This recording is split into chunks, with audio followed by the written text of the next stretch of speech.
everybody. Welcome to this special edition of Russo'sBrand.com. I don't know if you know it or not, but Russo'sBrand.com is not just about wrestling. We cover wrestling because people know me from wrestling. But trust me, we all hate wrestling. So we talk about many things on Russo'sBrand.com. We talk about movies. We talk about music. We talk about entertainment, television, conspiracy theories. You name it, we talk about it at Russo'sBrand.com. And today, I want to talk about something, man. I want to talk about a very special television show that aired last night. And it was the finale, and not the season finale. There's a difference. This was the finale of Dexter. And I guess spoiler alert. If you didn't watch it yet, then don't watch this show. Because I'm going to talk about this show. I'm going to put it under the microscope. I'm going to dissect it. And I'm going to tell you what I thought about this show because, people talk about, it's a different time and there are different ways that people watch television. People watch TV on their phone, bro, and people watch TV on their Atari. Bro, whatever the hell they tell you is bullshit. There's still a thing as must-see TV. And I could not wait to watch this last episode of Dexter. And I'm telling you, there's a lot of people that couldn't wait either. They were watching it earlier on. I guess there's a Showtime, on demand or some type of Showtime app where you could even watch Dexter earlier. A lot of people had seen it even before it aired in prime time. So literally, bro, please stop with the it's a different time. If it's must-see TV, then people must see it.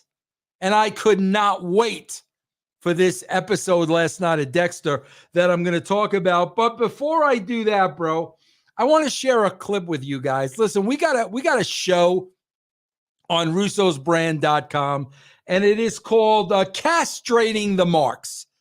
And that's exactly what we do. We castrate the marks, the dirt sheet writers who tend to talk out of both sides of their mouth. And I will say the same people who are absolutely killing the wrestling business as we know it. We do a weekly show called Castrating the Marks. One just came out today on Russo'sBrand.com. I'm going to play you that clip. I haven't even heard this clip yet, but I'm going to play it for you so you get a little taste of just one of the many shows you get on Russo'sBrand.com. Castrating the Marks. Here you go. Russo'sBrand.com, where the pros are the pros. Castrating the Marks. He was either in a department store like a Target or maybe a grocery store. He was in the can, in the store with the door shut, and there was somebody in the stall next to him, bro. And he literally is sitting there on his cell phone, taking a dump and trying to speak quietly so the guy in the next stall doesn't hear the conversation. That is my theory of what I think happened, bro. I don't think there was snorkeling involved. I don't think there was a sub involved. I think he was on the shitter in a public restroom and somebody was in the stall next to him. Yeah, that's how some of them record their shows, bro. Some of the dirt sheet writers record their shows on the shitter. That's what the audio sounds like anyway, bro. It sounds like they're in a shitter, in a stall, somebody's next to them, and they don't want anybody to hear them. That's what these shows sound like. Not this show. Look at the lighting, bro. Look at the professional lighting I got. The disco puppet, bro. I got it all going on. Let's talk about Dexter, bro. Bro, I got to tell you, I was not in on Dexter from the beginning. I did not watch Dexter when it first aired. So I had to binge watch to catch up with the new season. And over the course of a couple of weeks, bro, I binge watched. I watched 8 seasons of Dexter, and I fell in love with the show. I loved it, bro. I thought, obviously some seasons were better than others. I wasn't a big fan of the Jimmy Smith season, but all in all, 8 seasons, I felt this was a great show. So I was really, really, really looking forward to the new season of Dexter. A lot of people didn't like the way season 8 ended. I thought it ended fine, bro. I thought it ended fine. Dexter faked his own death, and he relocates somewhere in the upper Northwest. I thought that was fine. A lot of people didn't like it. So the same run as the original showrunners come back, and they give us this new season of Dexter First Blood. Last night was the finale. And I was waiting for this with bated breath, bro. I could not wait to see this finale. And, bro, I got to tell you, I thought it was brilliant. And there are a lot of, I'm reading a lot of mixed reviews. Some things I agree with, and some things I don't. All in all, I thought this episode was brilliant. And I thought they tied it up beautifully with that letter that we heard at the end that Dexter wrote to Harrison, letting his girlfriend know that he faked his own death. It all tied it in beautiful. I'm going to tell you the 2 things I did not like. Here are the 2 things I did not like about the finale. Number 1, they rushed it, bro. They rushed it. A lot happened in this episode that I think could have been drawn out a little longer, and I'll tell you why. Because there's a second thing I didn't like. Bro, they totally wasted Batista. Totally wasted Batista. I was so happy to see Batista have a little bit of a cameo a couple of episodes back. He returns in the finale, but he never makes it there for the finale, bro. I felt the character was wasted. Batista was a great character in the original series. I just felt it was wasted. I felt it was very, very, very rushed in this last hour. As a matter of fact, bro, I kept looking at the clock saying they ain't going to wrap this up in an hour. This must be a longer episode, but they wrapped it up in an hour. Bro, I will tell you this. I thought this episode was brilliant. We went 8 seasons and 9 episodes of Dexter only killing evil. He would only kill those who were guilty of heinous crimes. So in that aspect, Dexter was a baby face because every one of his victims could have went on to kill more people. So Dexter was more or less a babyface. We were rooting for a serial killer. Bro, think about that. I know I come on here a lot, bro, and I rip the writing in wrestling because the writing in wrestling is atrocious, bro. It's a show written for children, all of them. Bro, this show had us rooting for a serial killer. Do you understand that? Do you know what kind of writing, what type of intricate writing that takes? That we're cheering for a serial killer. And the serial killer is the baby face, bro, because he's killing other killers and rapists and murderers. However, in this episode, Dexter commits the mortal sin. And Dexter goes against everything he stood for. So what happens is Dexter's girlfriend, what a girlfriend, bro, huh? With girlfriends like this, who needs wives, right? His girlfriend, Angela, arrests him. She finds some proof connecting Dexter to the murder of that Matt kid. So she arrests him. So Dexter gets put in jail. Now there's an opportunity that the proof or the evidence could out Dexter as a serial killer. Batista's on his way in, bro. Dexter's back is against the wall. So Dexter commits the cardinal sin that he never committed in the first 8 seasons. The coach who is guarding the cell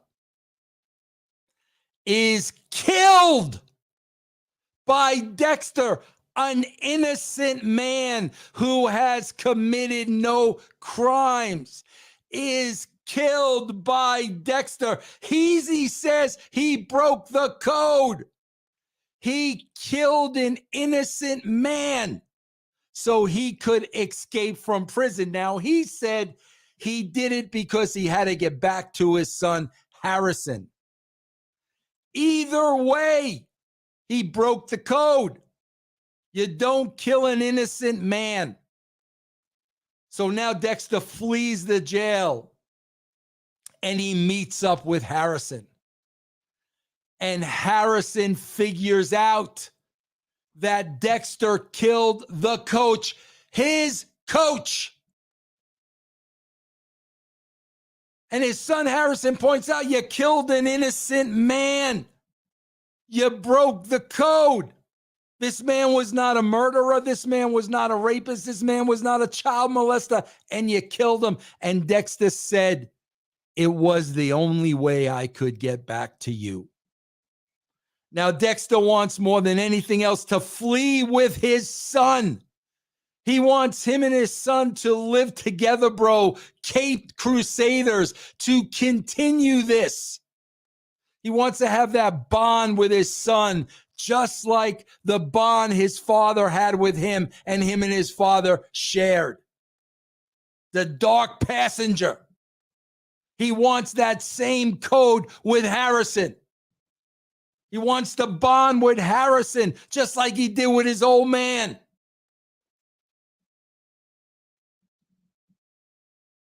He believes Harrison feels what he feels based on the fact that they both saw their own mothers murdered in front of their own eyes.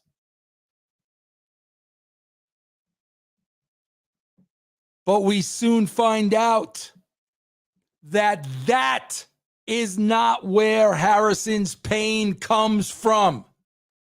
Harrison's pain comes from the fact that Dexter left him 16 years ago, and his dad was never there when he needed them.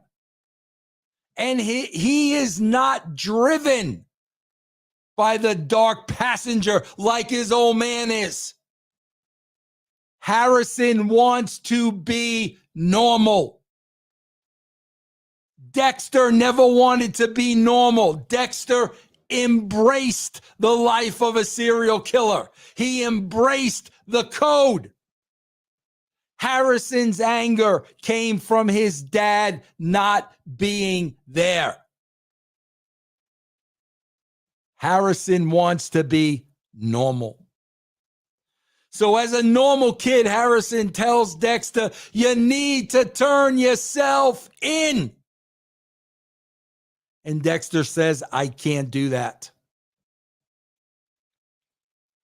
Dexter starts walking away. All of a sudden, we see Harrison walk towards the car, and we hear the clicking of a rifle. Dexter stops in his tracks. He knows what's going on. He turns around, and Harrison has the gun pointed to him.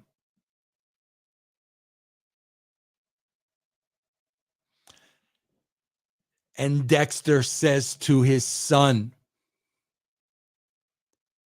you have to take the safety off.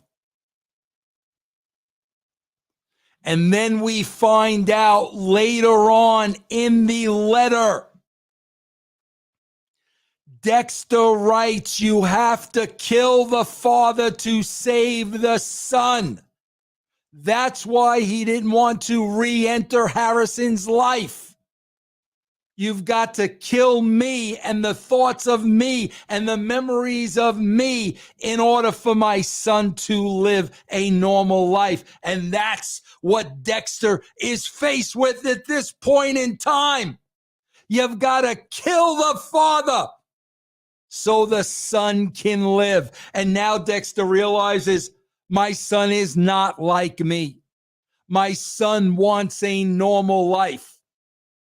But he will never have that normal life as long as I am his father. So Dexter gives himself up to his son and says, you need to take the safety off. Take a deep breath. And Harrison kills Dexter, his dad, in cold blood. Bro, I had to process all this. I had to process. This was too much. This was too much for me to take in. The sins of the father. And then that letter is read at the end, which ties it all in together beautifully. Dexter knew the only way my son will have a chance is without me because of the dark passenger. But then when push comes to shove, the father wants to be with his son. That's what he wants more than anything. But the second he realizes, my son is not like me. I am a serial killer. My son is not. My son wants normalcy. He knows he has to die for his son to live. Bro, absolutely brilliant, in my opinion. A little rushed, a little wasting of Batista, but from a writing point of view, bro, this was riveting. And this was absolutely brilliant. And I'm going to tell you what else is brilliant and riveting. My series, Vince versus Vince. Vince Russo versus Vince McMahon. Vince McMahon and myself exchanged emails right before the holidays. And much like Dexter and Harrison, these emails gave me closure.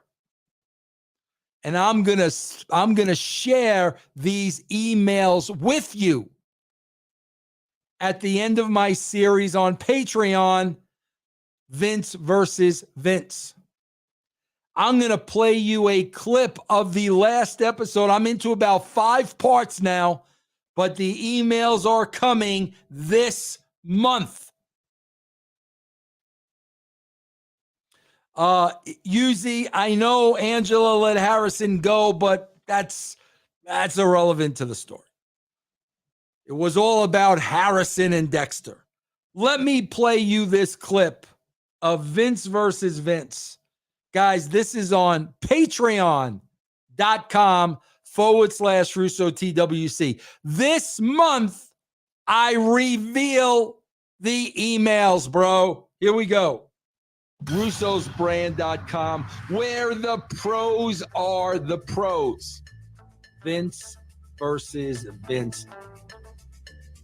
Nobody in my position in wrestling would have invited Ed Ferrara into the family. Nobody would have done that, bro, because for as talented and as great as Ed Ferrara is, and for as much as Ed Ferrara made the show better, they would have been scared to death of him that, you know, this guy was a professional television writer. He's going to take my job. Let me just bury him.